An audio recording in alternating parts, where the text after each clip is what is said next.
What's up, YouTube? My name is Roman. I'm a brown belt in jiu-jitsu. I recently took silver at Nogi Worlds. I'm a former Army Ranger and a wannabe bodybuilder. This video is gonna be an entire upper body session as well as my meals on my high carbohydrate day. All right, so this is meal one. We got 1.5 cups of Kodiak Cakes protein waffle mix, Belgian waffles. I made them on this waffle maker.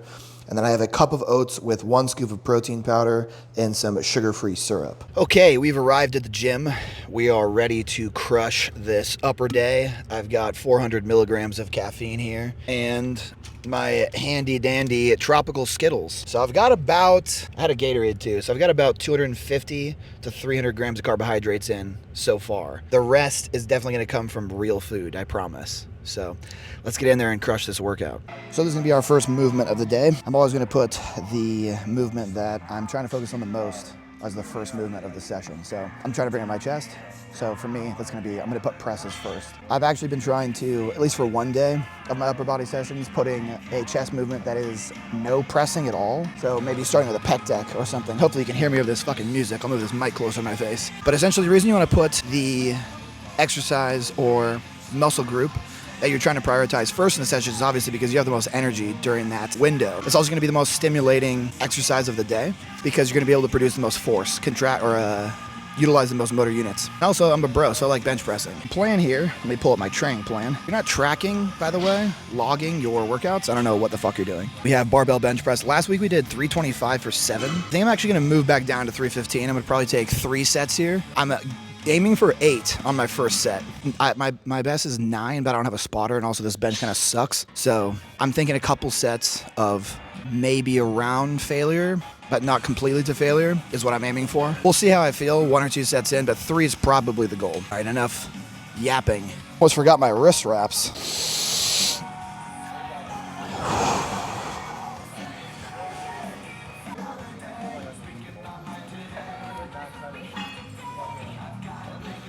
Whew.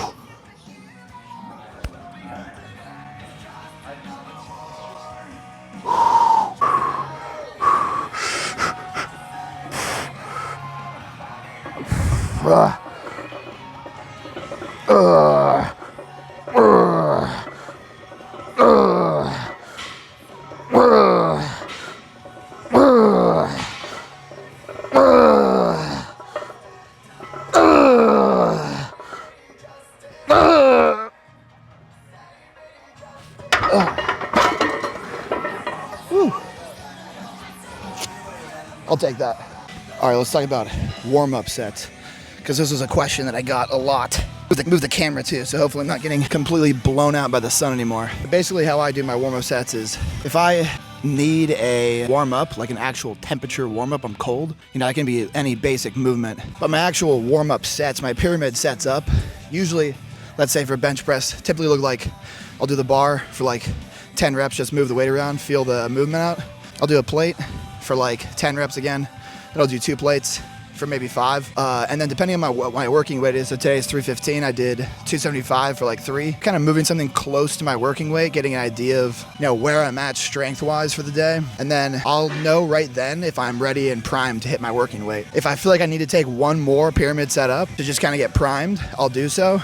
But I try to keep my warm-up sets, at least for my first movement when I'm the most cold, somewhere around 3 actual warm-up sets, because I don't really count the bar. And no, these don't count as your actual sets like in the program, because they're so far away from your actual working weight that they shouldn't be taxing. Like if I'm doing a set of 8 for my working weight, I shouldn't be doing a set of 8 for a pyramid setup that's like within 50 pounds of that. So they shouldn't actually be taking anything away from your, you know, fatigue for that session. So that's not something I would worry about. But no, I don't typically do any like particular mobility to warm up. If I want to target mobility, it's going to be the same way that I would approach my resistance training, which is program with sets and reps and really try to drive like range of motion. So for hamstrings or something like that, that might look like a little bit lighter and really focusing on getting into that stretched, elongated position and holding it there. But I'm rambling now, so let's get back on topic and let's smash this second set. This may be my last set. We'll see. I planned on doing 3 sets of pressing today, but I'm not entirely sure. Sometimes you gotta,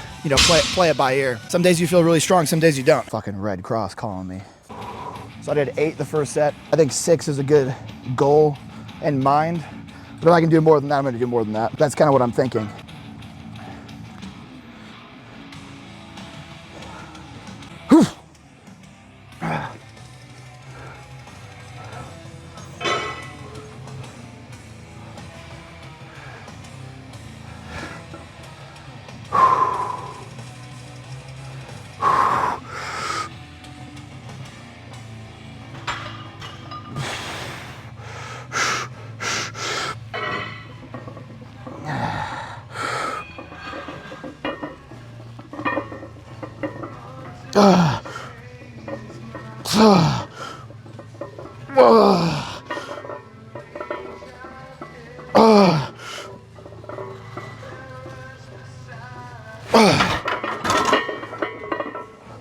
All right, we're gonna take a third press set, but I'm thinking, or I'm not thinking, I'm gonna do 225. And I don't know, I did this last week, it was kind of fun. Like a fucking combine, see how many I can do. I think I did 25 last time, but I just did 2 sets of 315, so I don't know if we're gonna do 25 again. But that's kind of, sometimes I just do shit for fun, you know?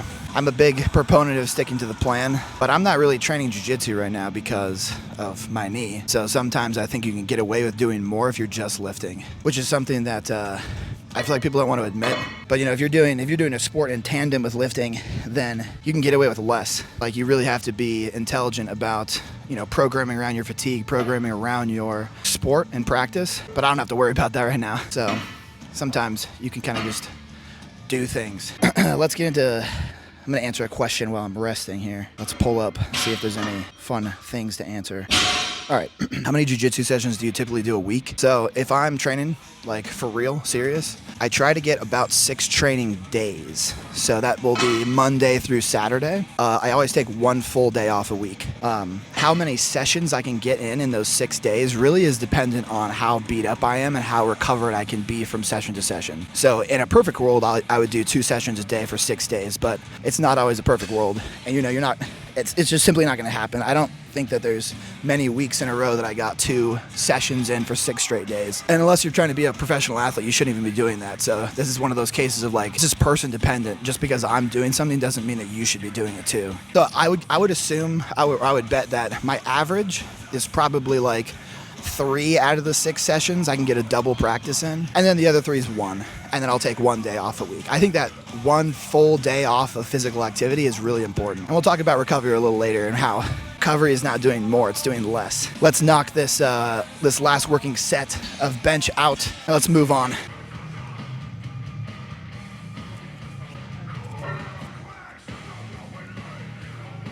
All right, if I get 25, I'll be ecstatic.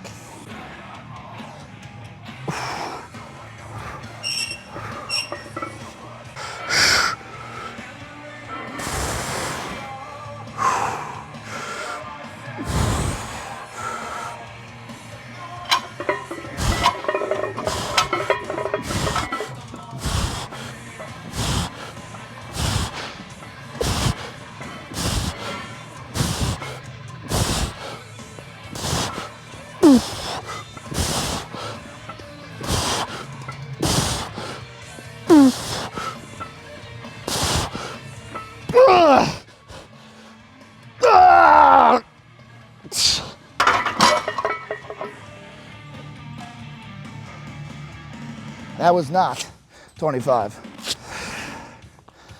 All right, let's move on. Fuck, got my handy dandy gym pin.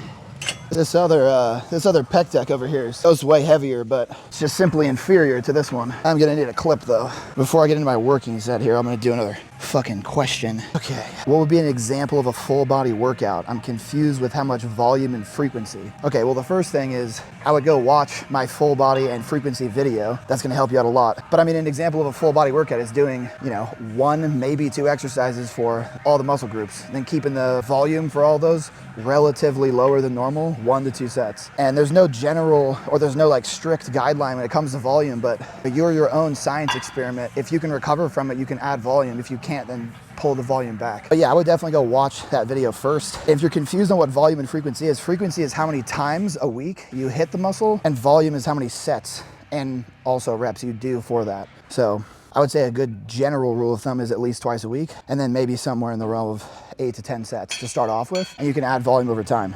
What equipment to use to film? I have a Sony a6700 camera. I have these Rode Pro mics.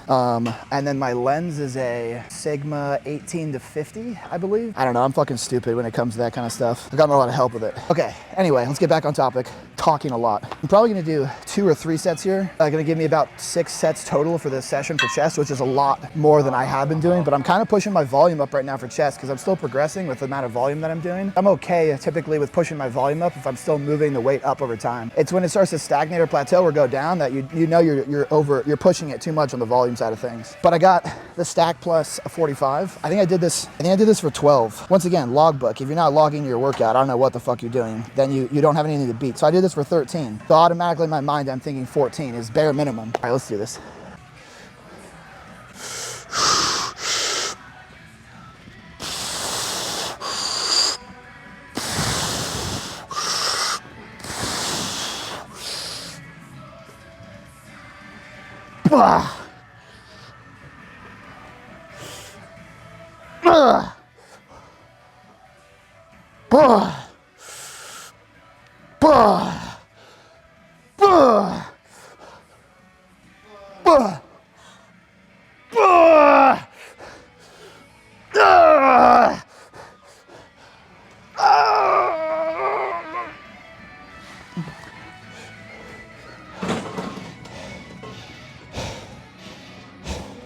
Shit. All right, let's see what this pump is looking like. This is the hardest fucking part, getting my damn shirt off. Actually, the hardest part is getting my tank top off later. These fucking things stick to you like glue. Okay.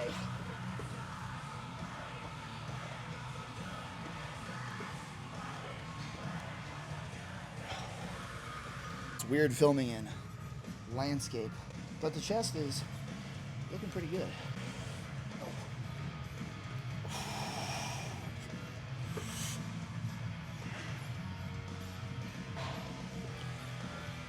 Looking a little red over here.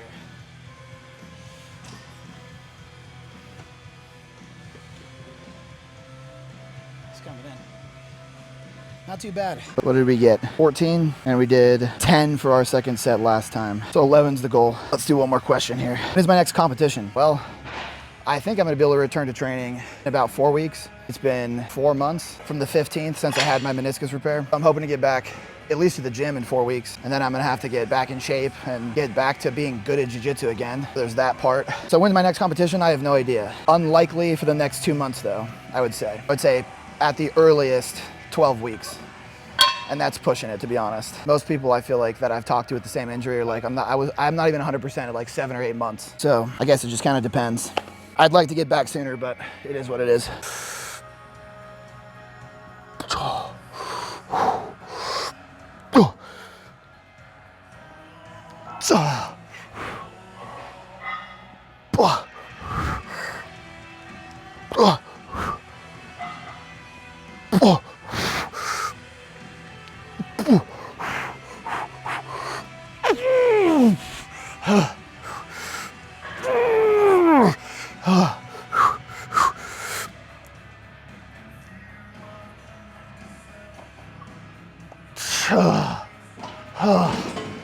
Fuck. All right, first back movement, we got lat pull down. We're gonna do this for 2 sets, and then we're gonna do chest supported row. So kind of the idea here is I'm gonna do some work for my lats and then work for more of my upper back. Probably do 2 sets apiece here, and then move on to arms and shoulders. Also, if I had to recommend you a piece of equipment get to train your back, it would be Versa grips or straps, because as you get heavier, your grip is gonna become a limiting factor. We gotta speed this fucking thing up.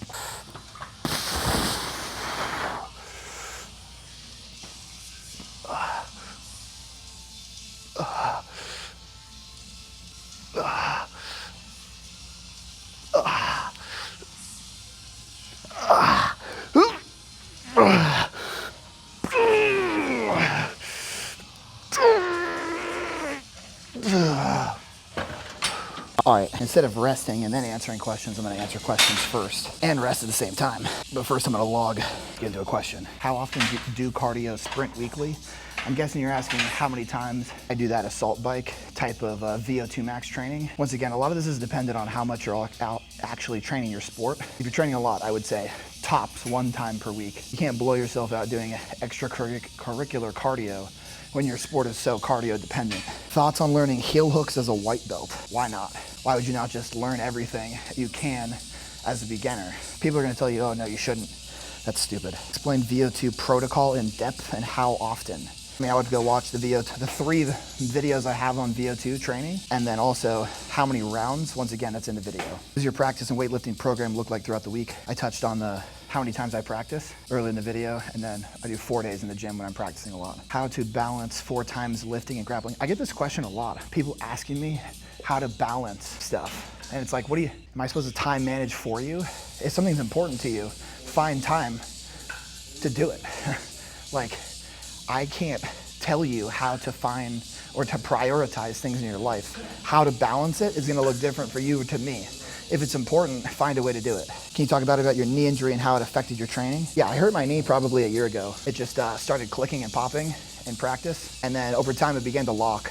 And I just competed the whole year through it. And I just said, screw it. And then 3 days after the World Championships, I had knee surgery. I didn't even know what it was. I had exploratory knee surgery. They figured out what it was. And to recover from that. And then they went in and fixed it 4 weeks later. So it's been a lot. It's been shitty. Okay, I think I'm rested. Let's knock this last set of lat pull downs out.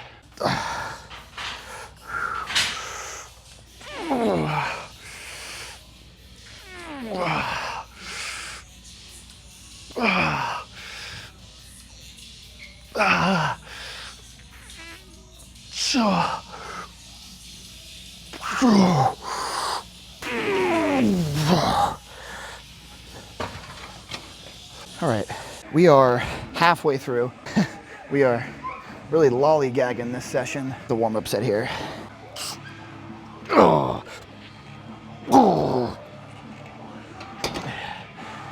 Okay, let's talk about something that I see a lot of questions on, and honestly kind of, you're good, man, you're good. Don't worry about it. Okay. Let's go walk up. You have an amazing physique. Thank you, dude. I really appreciate it. Doing this? 9 years, almost 10. Yeah, okay. Yeah, long time. Dude, that's goals right there. Thank you, man. I really appreciate that. that. 3.5 years in now. Oh, hell yeah. I'm working on it. You look fucking great, dude. Thank you. I think I've seen a couple of you with Jimmy. Yeah. Posing and stuff. I was like, that guy's. Thank you, dude. I really appreciate it. Name? Roman. Giovanni. It's very nice to meet you. Nice to meet you too, yes, man. Sir. Yeah, absolutely. Have a good day. Here all the time. Yeah. What was I saying? Oh, recovery. I see a lot of questions on this, and I think I should rant on this a bit, because I think people get recovery wrong. I think people think of recovery as something to add to your program. They go to recover, like they're going to do something.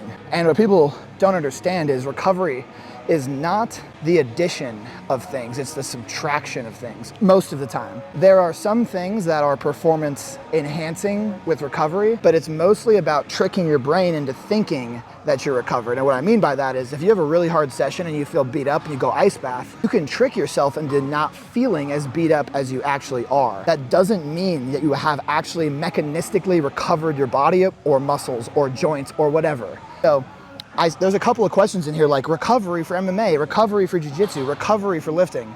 The basis of recovery is intelligent programming, because what programming does is it allows you to, okay, think about it like this. Proper recovery is not a loss of performance. So if your performance is not dipping, it's not decreasing, that means you are recovered. So when you start taking recovery, or you start taking performance decreases, that means you are not recovered. So like I said, instead of thinking about recovery as an addition, a lot of times it's subtraction. But like I said, there are some instances where there might be things that trick you into thinking that you are more recovered. Okay, let's throw a plate on here. We got 2 sets here. 2 sets at 225, which is 5 plates. I did 8 and 6 last time. This is pretty hefty.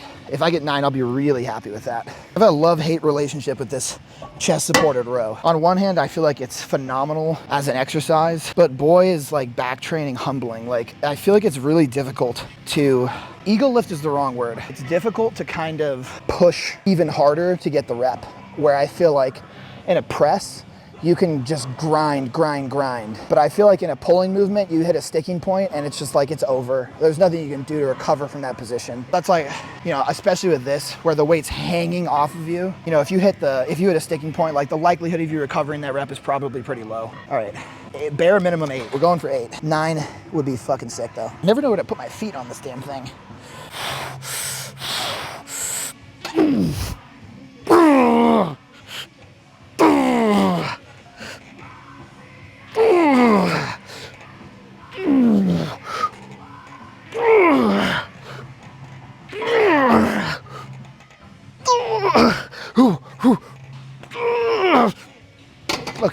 I fucked up. my feet were sliding all around. Maybe I should put my feet up on the pegs and just bend my knees. Still got 8 though. That was stupid. Okay, I'm gonna yap while I'm resting this time. I'm learning my lessons here. Let me log this real quick. 8, cool. Have you ever trained striking? If so, can you beat Alex Pereira? No, I cannot beat Alex, obviously. I have trained Muay Thai. How do you manage time between work, jiu-jitsu, lifting, and time off? Once again, this is a time management question. It's like, I don't live the same life you do. You gotta find your priorities. When I was in the Army, finding time to do things was extremely difficult. So I totally understand from that perspective. When I was in college, it was a little bit easier because while I still had obligations, they weren't nearly to the extent of when I was in the Army. So like I said, you gotta find the openings in your schedule and really determine what's important to you. If it's Friday night and your friends are telling you, hey, let's go downtown, let's go do this, let's go do that. Even Saturday afternoon, go down to the whatever, have some fun. You gotta find what's more important to you. Sometimes it's performance enhancing to find balance and have less stress in your life, and sometimes it's like, it's time to work. And so when I get these questions about time management or how do I balance this or balance that, it's like, how do you balance it? And really, it's just like a weighted formula of like what really is important to you. If jiu-jitsu, being the best jiu-jitsu athlete you could possibly be, is that important to you, you will find time to do it. Total number of sessions the average person can do in a week, jiu-jitsu, strength and conditioning, cardio. I have no answer for this. It's person dependent. There's no average person. What are the pros and cons to different rest times? This is a good question. 3, 5, 10 minutes. So definitely 3 minutes is my bare minimum because strength training and hypertrophy, your sets are your stimulus. So what you want to do is maximize the stimulus from all those sets. How do we do that? Be as completely recovered and refreshed as possible to hit that next set. That's why things like drop sets, rest pause, cluster sets are not what you should be doing. And short rest times, 60, 90 seconds, accruing all this metabolic stress under the idea that it's gonna promote more growth or strength is stupid. Because like I said, the stimulus is the set. So what you wanna do is I would say at a bare minimum 3 minutes, but if I hit 3:35 for 8 on bench and that's my absolute max, my heart rate's pushed through the roof, maybe it's 4 minutes, maybe it's 5. I don't wanna be breathing hard. I don't want my heart rate high. That's why I wear a heart rate monitor. That's why I not log my rest times, but I keep an eye on it. It's because I want every set, I want to get the maximum from every set. So that's my take on rest times. And I think that you should be thinking about your rest times like that instead of how do I make these 4 sets as difficult as possible. We'll talk about difficulty after this set because that's one thing that drives me fucking crazy. Meanwhile, I'm just like constantly out of breath right now because I have 2 waffles, a giant bowl of oatmeal, a fucking entire Gatorade in my stomach, just like maxed out on carbs right now. So I just feel like a cow. Okay, let's fix our foot position here. Let's go. Here and here. I dig that. Well, yeah, fuck it.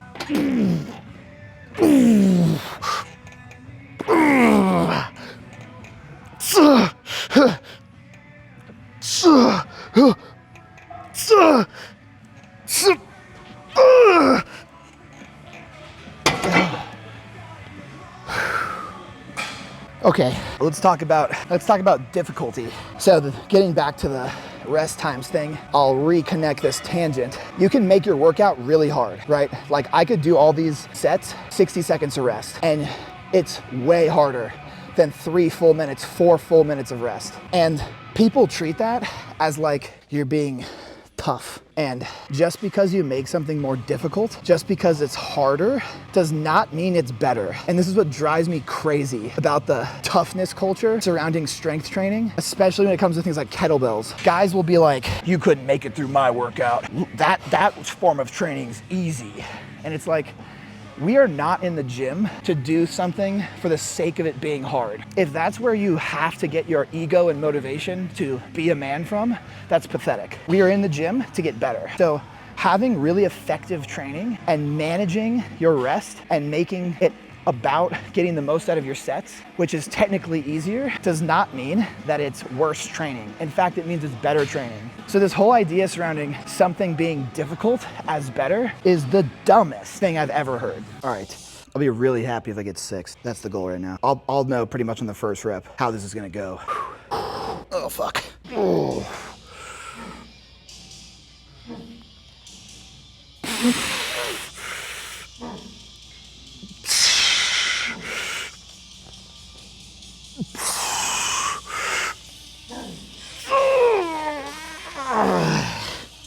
Yep, not 6. The jumps on dumbbells is just unforgiving.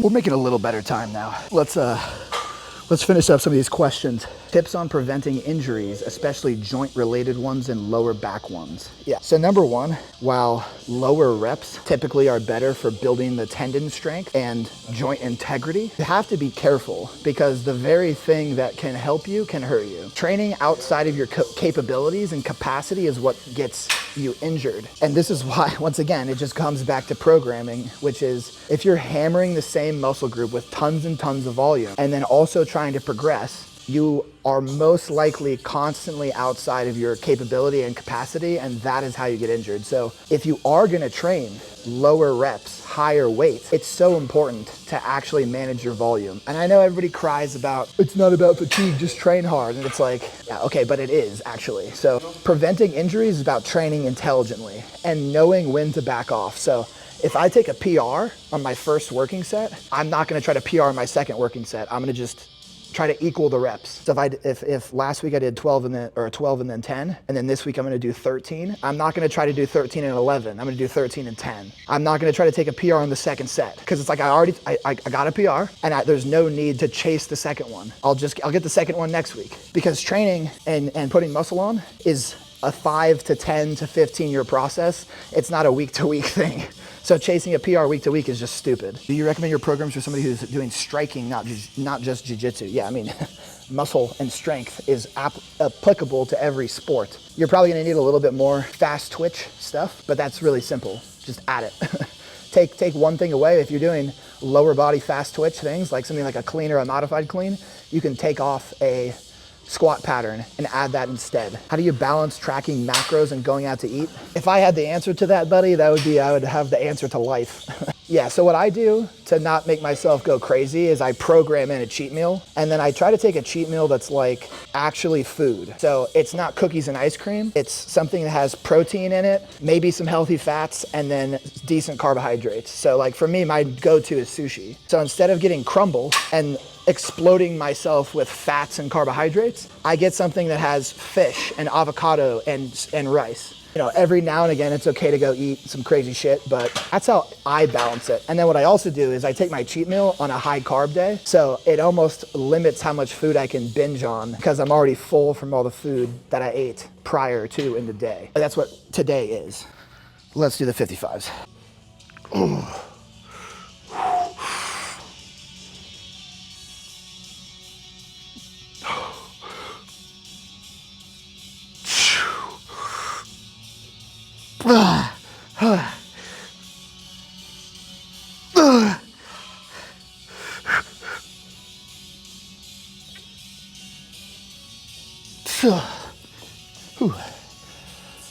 One thing about unilateral work, hopefully I didn't just lose my fucking AirPods. I got one in this pocket. It's in my ear, I'm stupid. One thing about unilateral work is I'm bad about this, is you need to treat both sides of your body like 2 different working sets. So if you do your right side, you're out of breath, you go to hit your left side, you've already increased your stress and fatigue, and now you're gonna limit how much you're gonna get from your left side. So at a bare minimum, just catch your breath. I'm bad about that. I just go into my next one. But if you're gonna do unilateral work, you almost have to treat it like a working set is 2.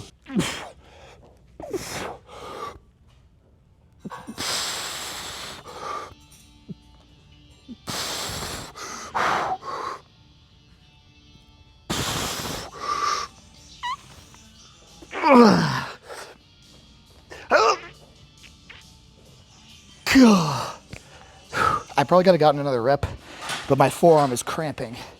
So I'm gonna call it there. We're almost done. Triceps, shoulders. I've been digging this exercise a lot. The only downside to this is my gym pin does not fit in this stack. So we're limited by how heavy this stack is. And typically these stacks on the inside are not very heavy. So it looks like a lot more weight than it actually is. Oh.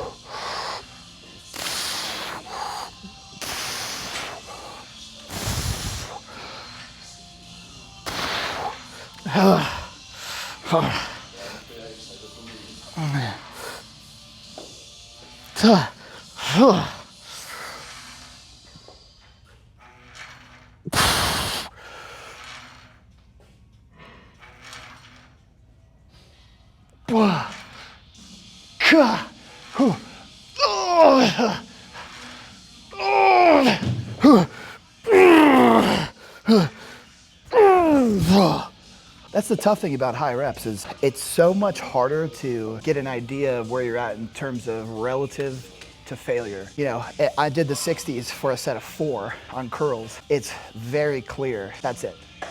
But you know, I'm doing a set of 18 over here and it's like, maybe if I pause for a second, I could get a rep. That's why I don't necessarily think low or high is one is better or the other. But I think low is more distinctive on whether or not you are close, how close to failure you actually are. All right, hopefully my camera doesn't die, but 35%. But we're close. We have like 4 working sets total left. Got 1 more here. I'll log my reps and then we'll answer the last couple. I think I have like 10 questions left. What did we do on preachers? 4 with the 60s, then we did 5 with the 55, and then I just did 18. Okay, questions. Who would win in an arm wrestling contest, you or Jimmy? Definitely not me. Have you seen Jimmy's arms? Jimmy's way stronger than me. Thoughts on high rep body weight exercises? I mean, if it's the only thing you have at your disposal, there's nothing wrong with it. Do I think it's the most effective?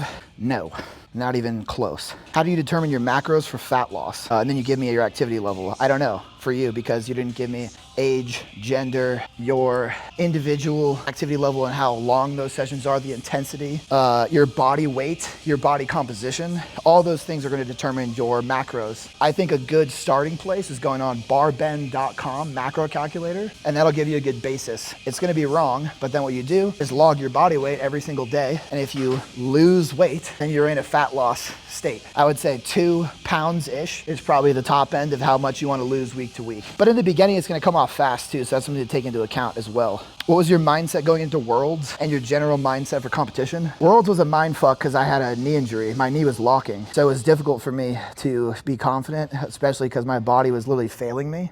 But honestly, once you get out there, it's like, it doesn't really matter anymore and you just default to your level of training, which is why confidence is important prior to in terms of managing your stress and heart rate and adrenaline. But once you're out there, honestly, it's just your skills. And so I think having a good state of mind, being around the right people, having a team of people that support you, managing your stress are all important leading up into a competition. Do you still train jiu-jitsu? Not right now, I'm injured. How to keep your mind calm during competition and an altercation? Train. The more you stress inoculate yourself to those types of situations, the less you're going to be stressed out, the less your heart rate's going to climb through the roof, the less your adrenaline's going to spike. You have to put yourself in situations that are similar to that. And for competition, that's training hard. And training with training partners that push you. Who's my favorite jiu-jitsu athlete? I mean, I've been watching Gordon since I started jiu-jitsu. We're about the same height, about the same weight, so it's, and you know, similar build, you know, so it's easy for me to emulate his game of over other people's because we have a similar body structure and body type. Do you prefer jiu-jitsu or lifting? There are days that I prefer one over the other. You know, I think it goes in waves, but also it's like if I can't do jiu-jitsu, I'm like, fuck, I wish I could do jiu-jitsu. If I can't lift, I'm like, fuck, I wish I could lift. So I don't necessarily think I have one that's more than the other. How to decide whether an injury is something you should train or rest. What you need to decide is whether you're injured or hurt. Being hurt is not the same as being injured. If you tear your meniscus, you're injured. If you bang your knee or bruise your rib or your neck is tweaked, you're hurt.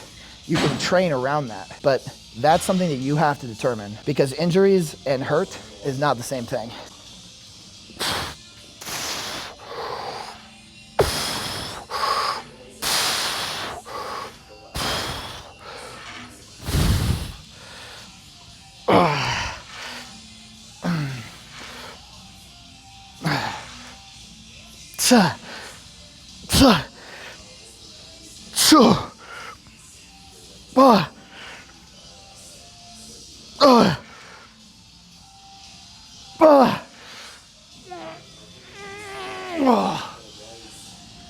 Okay, let's move on.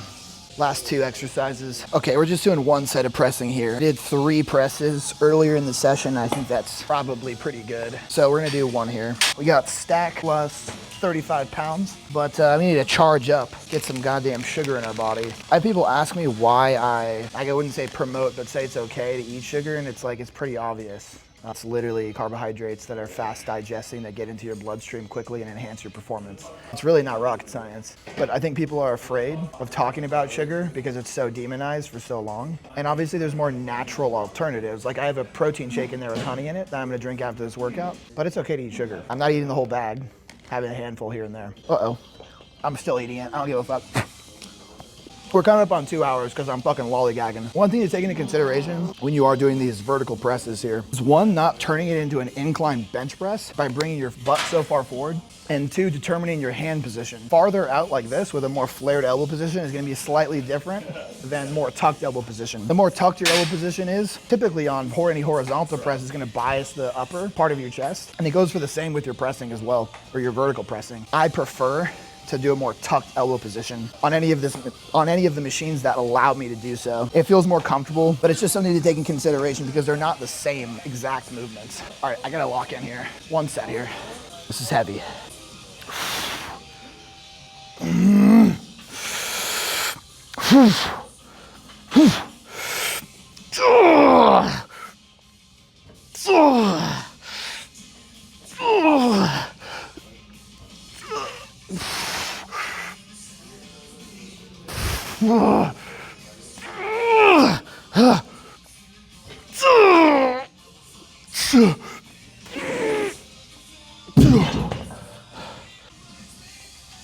Yep, that is wraps on the pressing. Last exercise here, 2 quick sets. I don't necessarily think that you need lateral raises for shoulder development, you know, for martial arts and stuff like that. But if you want to look cool, why not maximize the growth of the side delt?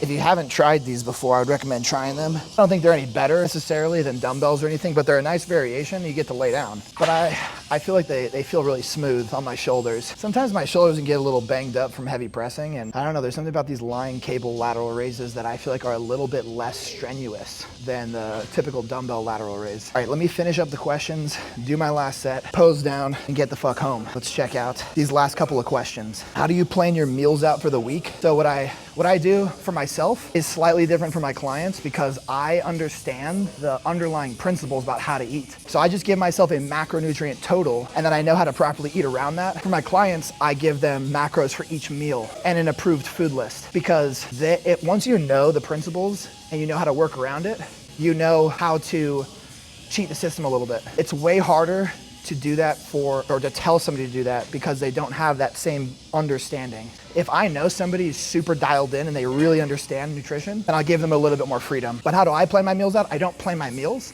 I plan my macros day to day. Please make a video on functional patterns. I think Alex Sterner is doing a better job of dismantling that than I am. You're gonna do good on YouTube, thank you. Alex Sterner actually asked, would you rather fight 3 naughty-sized Thor Bjornsons or 1 Thor-sized naughty? I answered this on my Instagram story, but I'd rather fight any size naughty than any Thors at all because Naughty is an idiot. In my strategy, I said I was gonna double leg him in the frontal plane, which is like a fucking missile because this is the frontal plane. How do you make a distinction between getting strong versus conditioning for jiu-jitsu? Those are separate things. Go in the gym, lift weights, progress over time. That's strength. Find some sort of conditioning aspect that you can do, whether that's laying a foundation for cardio or pushing your VO2 max, and do that. Don't try to do both because you're gonna do both poorly. I should say don't try to do both together. Do both, but separately. Were you a top player in high school, like at least a 2-star? I don't know what stars are when it comes to high school athletics. I've always been a good athlete my whole life, but I was by no means a standout athlete. How do you improve wrestling while in a jiu-jitsu gym? Wrestle more, stand up, start your rounds from standing. Go to open mats and practice standing. How do you get better at anything is by doing it. Study, pick one area or one topic to focus on and improve upon that. In the same way, lifting. If I want to get better at this specific exercise, I'm going to move it forward to the start of my session. I'm going to prioritize that. Same thing with wrestling. Do the exact same thing. Can you tell us what it was like being an Army Ranger? No, I'm not gonna talk about the military. Are there any kettlebell exercises that you consider useful? No. I would say every kettlebell exercise is better suited to do with something else. Now there's one caveat. If you have no equipment and limited space, like the size of one of these little horse stall mats, and all you have is a kettlebell, do what you gotta do. All right, I think that's all the questions. So I'm gonna hit this last set, pose down, and we'll get the hell out of here, because I am tired.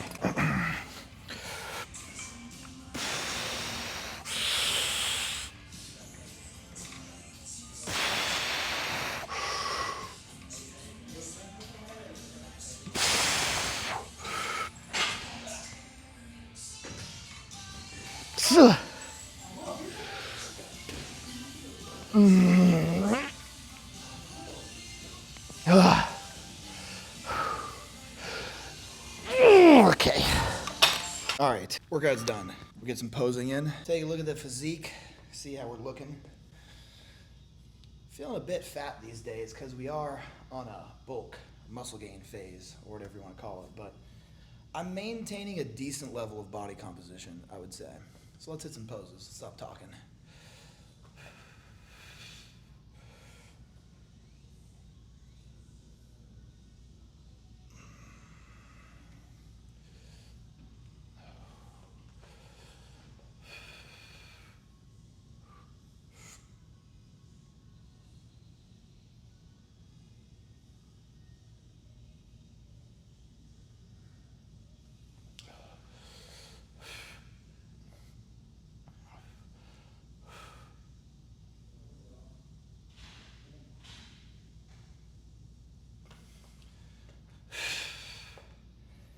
I would say the bigger I get, the more I like the more open poses. But the leaner I am,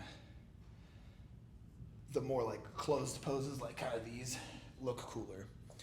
But like a lat spread, like a front lat, something like.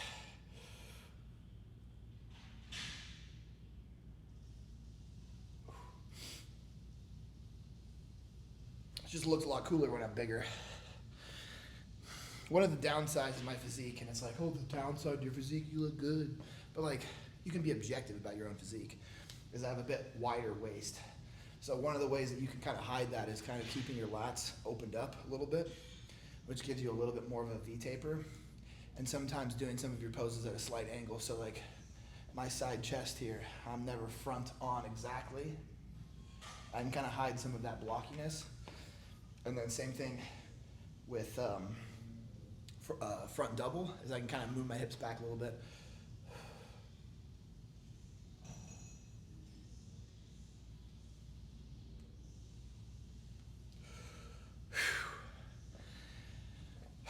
All right, that's a wrap. Let's go eat. All right, I just finished up a protein shake, 2 scoops of protein and honey. That was about an hour ago, right after the gym. And then this is going to be my third meal for the day. 6 ounces of chicken, 2 cups of rice. All right, we are here at Sushi, about to absolutely rip it up. I packed my camera to film this, but I forgot it because I'm an idiot. So hopefully we can get some nice footage of me eating all you can eat sushi.